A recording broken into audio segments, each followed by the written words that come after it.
Live from the world's capital markets, here are the latest financial headlines brought to you by News Factory.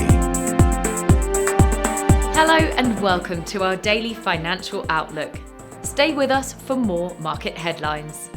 The gold-dollar pair traded sideways in the last session. According to the CCI, we are in an overbought market.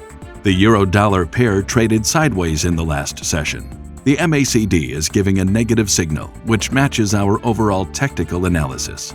The pound-dollar pair traded sideways in the last session. The stochastic indicator's positive signal is in line with the overall technical analysis. The Aussie got a slight bump of 0.2% against the dollar in the last session. The MACD is giving a positive signal. Coming up, our chief analyst's choices for today. Equities were mixed while oil prices eased after Presidents Joe Biden and Vladimir Putin agreed in principle to hold a summit to try to find a way out of the Ukraine crisis.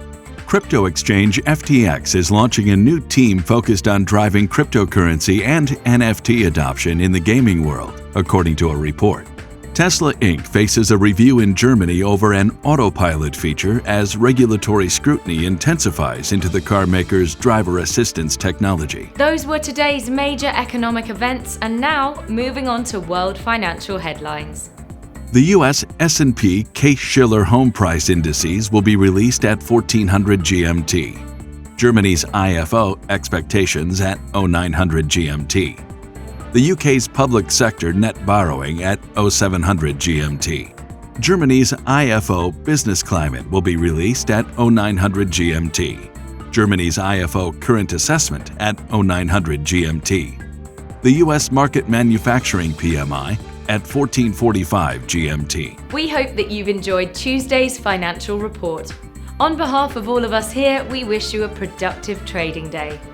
Be sure to join us tomorrow morning for the latest news and events from the financial markets.